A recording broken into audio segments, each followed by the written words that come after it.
Welcome to Let's Talk Energy, the new weekly podcast from Rystad Energy. Each week, I'll sit down with a Rystad Energy expert or a special guest to unpack the most exciting developments in the energy world. We'll cover everything from oil production to power demand to market-moving geopolitics. Expect a conversation that you'll find interesting if you're an expert, but that you can also understand if you're not. In this week's episode, we're dissecting the making of a modern supermajor. Arguably, no group of oil and gas companies has transformed themselves to the extent that the Western majors have over the past 10 years. Some of those changes may not necessarily be apparent from just glancing at their quarterly earnings. But if you look under the hood, so to speak, you can see the results of years of sometimes painful work to adapt to the changing landscape of investor demands, climate concerns, and geopolitical tension.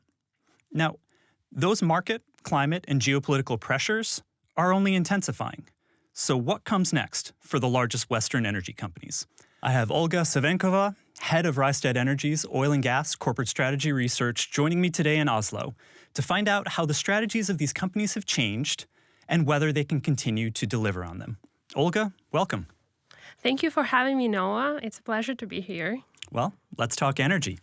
So before we dive into our conversation, I kind of just want to define who it is that we're talking about. I mean, when we say supermajor or major, that term can be used fairly loosely within the industry. So which companies is it that we're discussing today?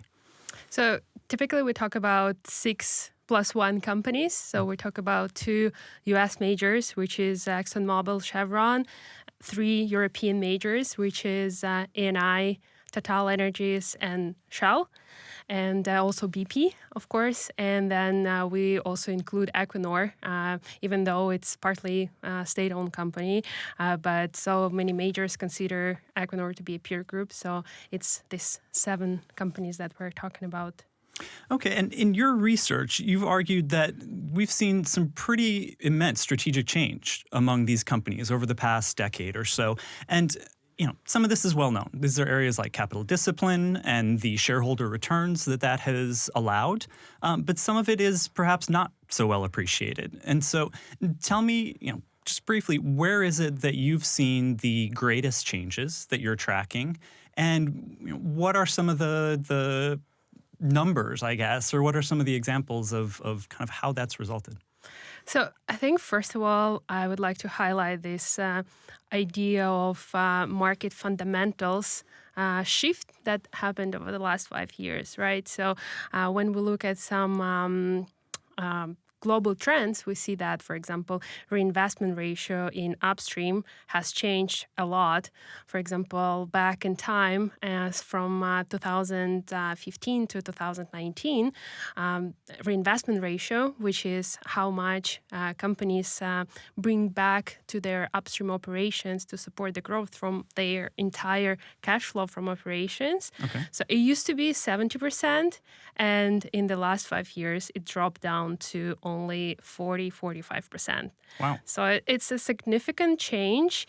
And this change, the reason why this trend looks like this is because companies transformed the way they approach their business, and they transform their portfolios. And I think there is some profound shifts that we can highlight, like beyond this focus on returns, capital discipline. I think another element is improved efficiency and improved resiliency of their portfolio is important. Also, they are focusing on their debt reduction, and their balance sheet is much healthier than it used to be. And another thing is decarbonization. So they were spending money on reducing emissions, and they were focusing on reducing their Scope 1 and 2 emissions, and did a pretty good job in that area. And I think now we can kind of bring in conversation about majors here and look at some specifics, right? Because I think what's important is to understand that the market changed a lot, and we need new KPIs to look at to understand how companies are performing when they are transforming. So right? the ways we're measuring these things maybe need to be updated. Exactly, because the definition of what does it mean to be a viable company has changed, right? So you basically need to look at different metrics to understand if company stays competitive and investable in this new market reality. So if I am to mention some of these metrics, I would focus on things like leverage ratio, for example, like net debt to equity. And for entire peer group of majors, this metric has reduced from 45% to 20% just in 4 years. So 20% its average in 2024. And then there is some exceptional performances like, for example, ExxonMobil has leverage ratio below 10%. Wow. And another thing that has improved a lot is shareholder payouts, right? So they doubled how much money they pay out to shareholders in the form of dividends and buybacks. And if you look at this metric divided by their production, it also doubled over the last 5 years. So back in 2020, it was around $10 per barrel, and now it's 20, and for some players it's even higher, like for Chevron, for Exxon, for Shell. This is above $20 per barrel that they pay out to shareholders per barrel of their production. So for every barrel they produce, they're paying $20 to shareholders. That probably makes shareholders pretty happy. I know we'll talk a little bit more about that later, but what are some of the other ones that you're paying attention to? And I think the most impressive one for me personally is this resiliency dimension. And by resiliency, we mean cost resiliency and carbon resiliency. Okay. So these two metrics we measure by break-even price, and I probably will explain a little bit like what do we mean by break-even price. So break-even price is the level of oil price that is needed for companies to be zero NPV. Okay, so to get your money back. To get your money back, basically. And so that's where they made significant improvements because back in 2017, the average for majors was around $60 per barrel. Wow. Which means that if we had oil price like we have today, all of them would be having like zero NPV for their projects, right? And then this shifted a lot, and now it's around $30 per barrel for their portfolio. And I think this is kind of like a little bit underappreciated. And the second improvement is their emissions intensity reduction. And the focus area that I have in mind is upstream emissions intensity, because that's where they made the most profound improvements. And also, it has improved by a lot, like 25% reduction on average for the group. And there's, of course, some better examples that did like really important shifts in their operational strategy. Others were just like selling out high emissions intensity projects, which is also the way to do it, but maybe not the best results achieved by doing that. At least not for the world. Those emissions are still going somewhere. Exactly. So I think these are the most profound changes that happened over the last 5 years. Well, I mean, I think it's been really interesting to see it as a peer group, but let's talk about some of those specific companies and what we're seeing from them strategically. You know, I find the European companies, we used to be able to talk about just kind of the European companies. We were able to treat them, you know, sort of as maybe one strategic peer group. They were quite similar, but that's not necessarily been the case, particularly maybe over the last probably couple of years. And so break down for us, I guess, kind of maybe how the Europeans have splintered or gone different directions strategically. Yeah. So I think before I answer this question, I would like to reflect a little bit on this like whole idea of setting strategic targets, because that's an important component of my answer. And in that area, I think it's kind of an art of setting strategic targets, right? Because after being in the industry for 10 years and working in a corporate strategy nearly the same amount of time, I realized that when it comes to setting targets, it matters much more how you deliver on these targets rather than like what exactly you're doing.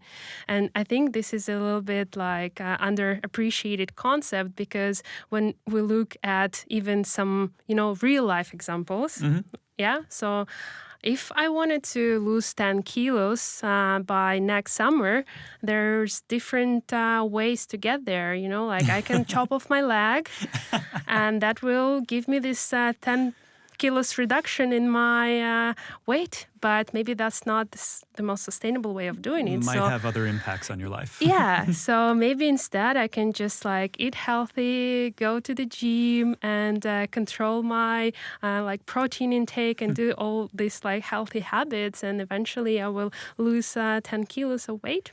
So are you saying some companies maybe cut off an arm or a leg in order to get to where their targets said they ought to go?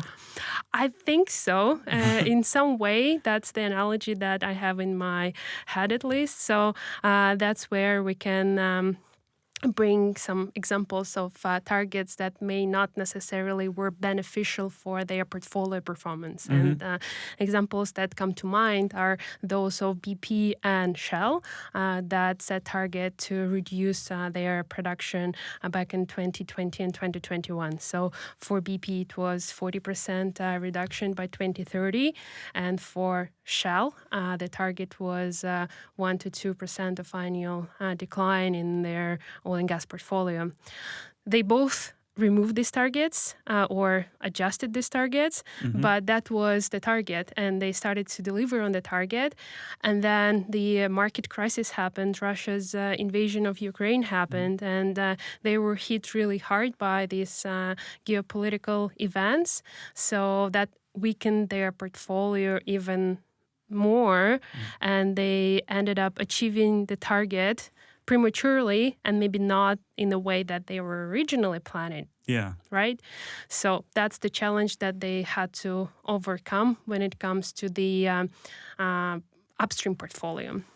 And then two other players that we can compare this guys to TotalEnergies and Eni, and they had a different approach. So they were not planning to reduce oil and gas. They on the opposite side of the spectrum, they wanted to strengthen their gas portfolio, and they're doubling down on their gas portfolio through gas and LNG, expanding, building, acquiring, substituting for the projects that are no longer available to them because of the geopolitical challenges. So Eni is investing more into gas fields these days than they do in oil fields. Okay. So the robustness of their upstream portfolio really helps them to have more flexibility to deliver solid results, and they keep consistent, stay consistent with their diversification strategy. So that's the second part, is how you do renewables matter. Yeah, because that's all four of these companies, all of these companies, other than the U.S. majors, they were investing outside of oil and gas. Yeah. But we did see different investor reactions to those plans. So you're saying it maybe wasn't just simply the idea of investing in renewables that investors didn't like. It was how they did it, but also what they were doing alongside with their oil and gas portfolio. Yeah. Am I hearing that correctly? That's true. I think that's a good way to put it. And when it comes to the low carbon energy portfolio, there are some unique features that we can highlight when it comes to Eni and TotalEnergies. For TotalEnergies, it's their integrated power model. So basically, when how is this different? Yeah, so that's a combination of traditional power with renewables. So basically, they combine gas power generation with renewables, and that helps them to provide more stable electricity output, and that helps them to deliver better returns for their power and renewables business. And for Eni, it's this satellite model that is quite interesting, a way of operating your portfolio. And I think it's break that down, because I don't understand. I mean, I know the satellite model, but I don't always understand exactly what's happening. Yeah, so I think the idea behind satellite model is that you separate your low carbon businesses into the entities that have still some synergies when it comes to the knowledge, supply chain, and regional presence. And but at the same time, they generate their own cash flow, and they're relying on their own cash to grow the business. So by doing that, they safeguard their core business from returns being eroded because of the lower returns in the low carbon businesses. Mm-hmm. So they have different entities for renewable energy, Plenitude, and when Plenitude or renewable business needed some extra cash to grow the business, they sold 10% of their business. They get some partners, shared the risk, get some money to reinvest into the business. And the recent news was about them selling out part of their CCS business as well. So that's kind of the another extension of their satellite model. And they actually do it in their upstream business as well. So there's a couple of spin-offs that they have in the traditional oil and gas in Norway and in Africa. Together with BP, they have this Azul energy. So when the nature of the business is not necessarily a perfect fit to the main portfolio, that becomes a spin-off that is generating its own returns, own cash flow, and works more independently while still being overseen by the mother company. That's how I understand this model. It's really interesting, and that ability to bring in outside capital, and for some of these newer businesses, as you pointed out, Plenitude, or the carbon capture business, the ability to have almost a valuation marker in terms of getting some appreciation from investors who haven't necessarily always appreciated these businesses inside the portfolio. But I mean, it seems like an interesting idea. It seems like they're executing it quite well. They've been quite successful in finding outside investors. But so are other companies following this model, or is ENI kind of on its own in terms of taking that strategy? I think ENI is a quite unique company for a couple of reasons. And we're actually right now working on our super major benchmarking report. In this report, we are looking at something like very simple, but I thought that it's a really profound and interesting to look at how majors change their geographical exposure. Okay. So where in the world these companies are working? Yeah, basically where they have their equity production. Mm-hmm. So I told you about my quizzes. So can you guess which major has the biggest exposure?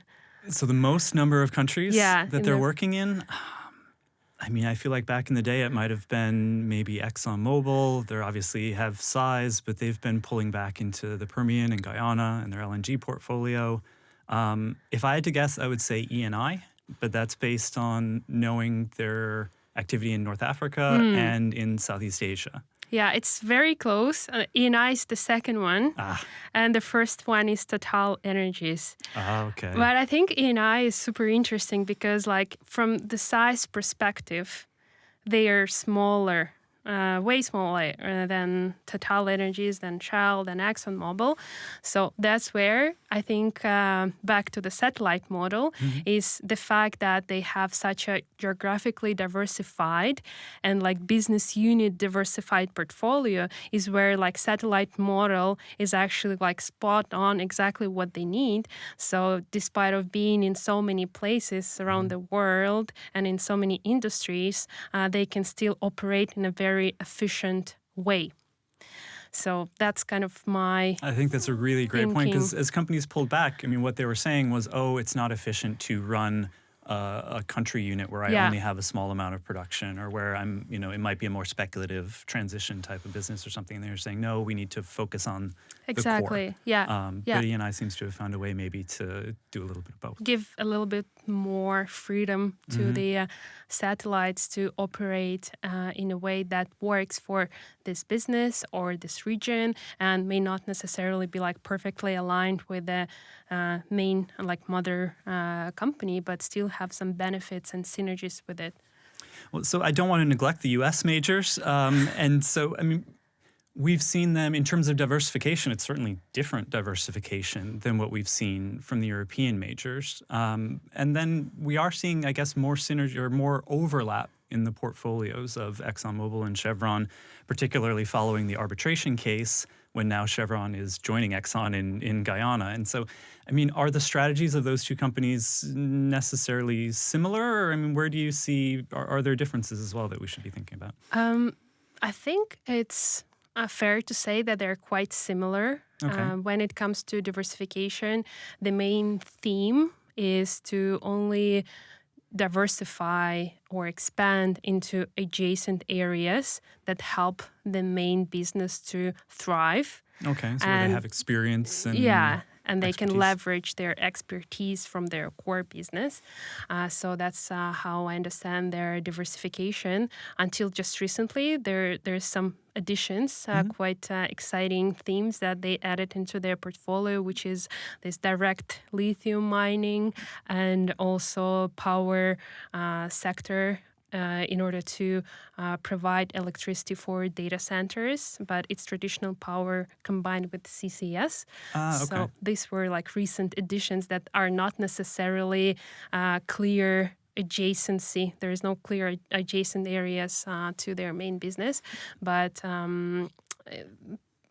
it's quite focused on the traditional oil and gas. And I think the main reason for it is high risk, high return portfolio that they operate, right? So when you're weighted towards shale, it's all great when oil prices are high, but you also highly geared to oil price changes. So they need to be quite risk averse in their strategy. And I think that's what they're doing by expanding their portfolio and growing inorganically, so they can maximize value from these high risk, high return barrels that they hold in shale. But also in Guyana, this is a very capital intensive project, right? So you need to have certainty around future demand and future oil price in order to sanction these projects, right? So we never saw demand scenarios from Exxon that were seeing steep decline in terms of liquids demand. So they've been pretty bullish, yeah, pretty consistently bullish, and at least even when they have talked about perhaps demand not growing as quickly, it still maintains that strength, that plateau. Yeah. Exactly. And one difference that I can think of in terms of their low carbon initiatives, I think Chevron is doubling down more on biofuels. So I looked at our report, and when we're ranking biofuels capacity, BP comes first, and Chevron is actually the second largest in biofuels business within Majors Peer Group. And I think Exxon is more invested and aspiring towards CCS business. So that's where we see some divergences between these two. Well, I want to bring it back to production because, as you said, European majors have now, a couple of them that were going to let production decline, they've now said, no, we want to grow through, over the next 5 years at least, if not further into the future. So we now see all of these companies that are interested in telling investors that they're going to be growing production. I think back to other times when companies had said, okay, we're going to grow production, and they haven't necessarily always hit those targets. We've seen, I guess, the Paul Sankey's, the oil analyst, longtime oil analyst thing, these porcupine charts of having these aspirational lines going up, and then the actual production didn't necessarily meet it. And so is it different this time? I mean, do we think that the companies that are now saying, okay, we're going to continue to grow, Are they able to achieve it? And if they are, then how? That's billions dollar Multi-billion question. dollar Multi-billion question. question. I think the big challenge to overcome for the companies in terms of the growth is how successful they can be coming back to exploration business, right? So 2 things to highlight here is that in the previous cycle, we had this up cycle basically, and usually what happens during the up cycle, majors, they just like go to the market and they acquire all the small independents, and that's how they sustain their portfolio growth or just like have stable production. But in this cycle, it was slightly different because there were actually not that many independents that were up for grabs. I think like the last one that was good feed, good size was Neptune Energy that was acquired by Eni. And like U.S. Players also did their... Hess, Pioneer, Yeah. but those were kind of, the field is narrowing and narrowing, Exactly. and the targets are getting bigger and bigger if you are going to do something. So now to sustain your production level, you actually need to go back to exploration business. And the track record wasn't great for the last few years. Okay. So I think there's 2 outstanding results, companies with outstanding results, which are ExxonMobil and Eni, who were successful in their exploration over the last 5-10 years. And I think that these are more like exceptions from the peer group, and that those were driven by like Guyana for Exxon, and the biggest one for Eni was Egypt. Okay, so Zohr and others. Yeah, and there were some other discoveries for Eni. And if we look at finding cost, there is a big difference between what finding cost looks like for Eni and, for example, for Shell or BP. It's a big... So this is the amount of money they need to spend Yeah. to find a new barrel of oil. Exactly. Okay. Yeah, so there is a big difference between this metric. And I think now all of them, they came back to their exploration business, and they acknowledged that they actually also need to do some frontier exploration. When back in time, some of them made commitments that like, no more frontier exploration. No new countries. Yeah. So now they decided to go back to some frontier regions and do frontier exploration. And part of the Rystad strategy from BP was their commitment to drill 40 wells over the next 3 years, and 10 to 15 years just this year. Yeah. And they already did some success. There's some success stories to tell around their deep water Brazil discovery called Boomerang. One way or another, but they were claiming something like the best discovery in the last, was it 25 years? I think so, yeah. And based on our analysis, it's this year, 2025, is going to be like the biggest in terms of the discovered volumes for BP since 2017. Wow. So yeah, there's some results to be excited about, and I think that will have an impact on how companies will be able to provide longevity in their upstream portfolio. Because, there's not that many inorganic opportunities that they can go for to provide this longevity. Well, if it's inorganic opportunities, I mean, we hear about potential mega mergers, and whether it's Exxon or Chevron, people are speculating that Chevron and Exxon could get together. They're speculating that BP and Shell could get together. I mean, these are massive, massive companies. So, I mean, strategically, though, would something like that make sense? If you look at the synergies in, for example, Shell and BP's portfolio, it's quite a good match. Let's be honest. Okay. Their geographical presence and they just have a lot of projects where they work together seemingly quite well. And for me, again, this is the story about how they're going to perform in the next few years and whether they will be able to have stable production level beyond 2025. Because I think they both have some challenges sustaining their production level. So if they do, I think it's maybe less likely than if they don't. Yeah. So. Well, I want to talk a little bit more about the ability to sustain production because I think that, as you hit on, it could be maybe the most important thing going forward. But first, I want to talk about emissions because you brought up the ability to decarbonize as one of these key transforming factors that's happened over the past 5 or 10 years.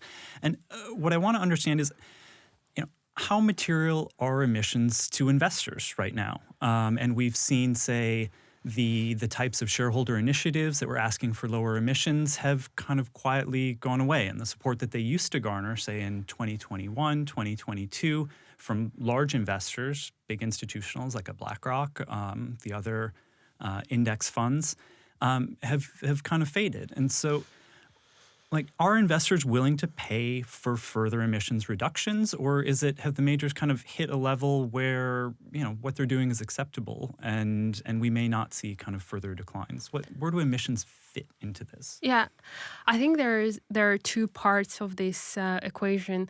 The first one is that when we look at the share price performance, there is no inbuilt mechanism to account for emissions reduction when it comes to companies' share price, right? So it's purely driven by their financial performance and returns. So we sometimes even observe inverse correlations. So when companies announce target or renewable portfolio acquisition, it has negative impact on their share price, and that's the reality. So nothing that we can do about it. So that's just how market appreciates their efforts or underappreciates maybe. And I think the second part of the story is around project financing. Okay. So different banks, depending on where you are in the world, whether you are in Europe, in Australia, in Asia, or in US, have different policies and frameworks, even within one bank. So most of the banks, there's big banks that are international. My understanding is that even within big banks, there is different policies around their project financing and the policy that they implement. So the experience that we have with European banks is that they are quite stringent on requirements to their companies and their portfolios and the projects that they are willing to finance.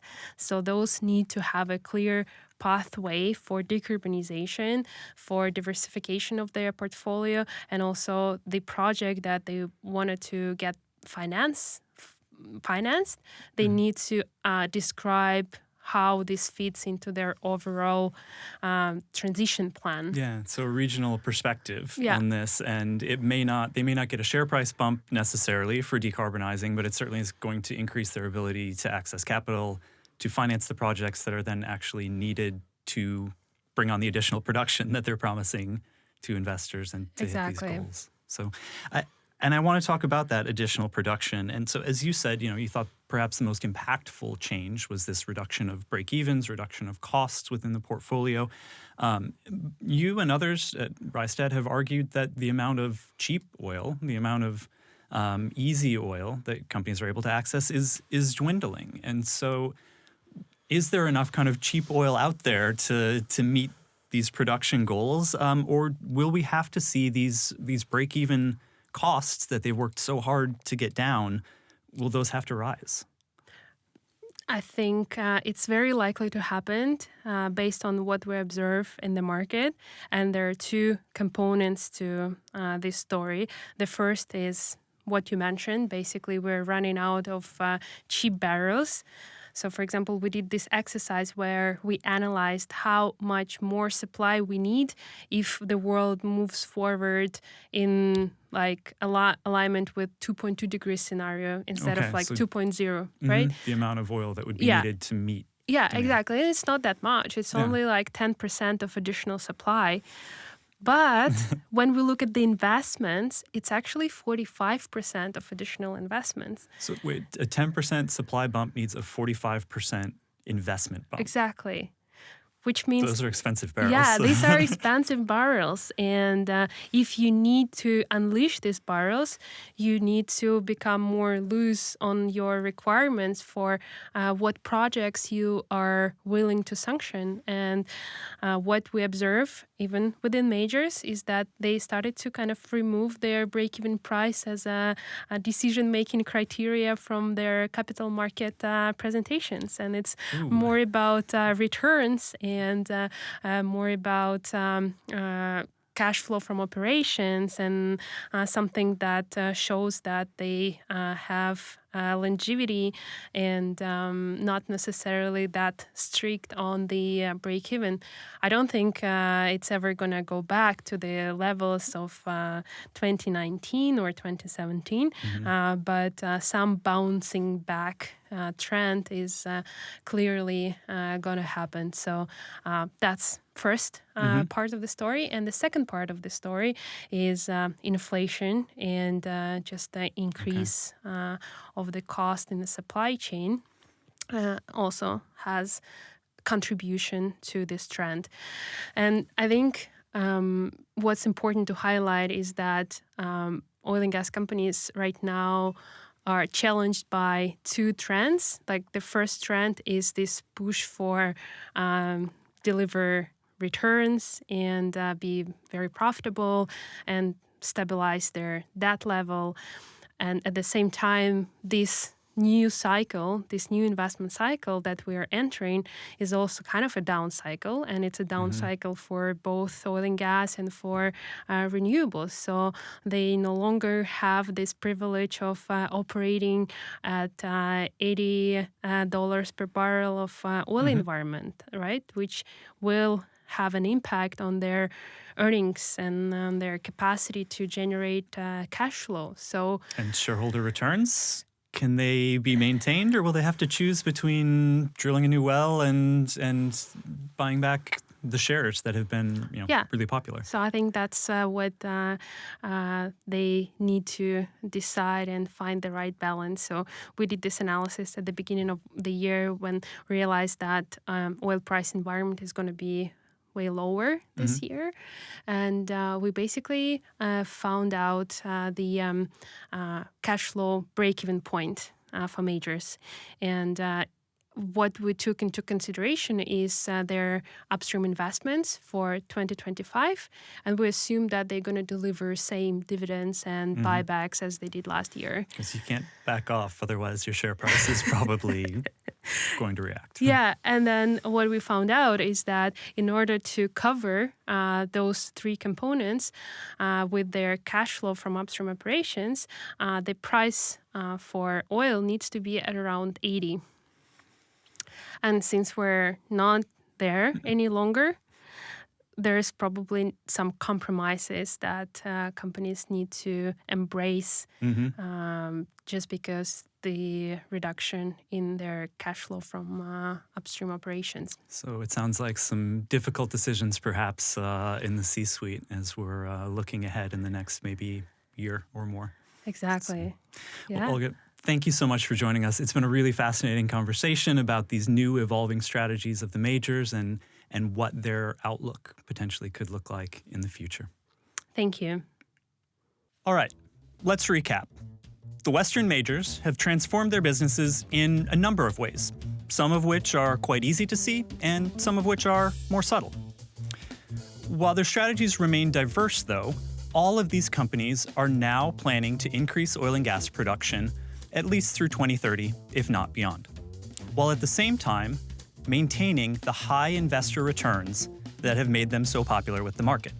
These two goals could come into conflict in the future as the cost to bring on new production increases, setting up for some difficult decisions in the C-suite. Thanks for listening to Let's Talk Energy. This podcast is a Rystad Energy production, produced by Laura Rodriguez Skaug and Både. Check out the show notes for further analysis on the topics that we've discussed today, And check us out on social media. We're at Rystad Energy on all your major platforms. You can also touch base with us on our website. If you have questions or comments about today's episode, reach out to us directly. It's podcast@rystadenergy.com. And while you're here, hit that subscribe button or like, and please leave us a review. But most importantly, don't forget to join us next week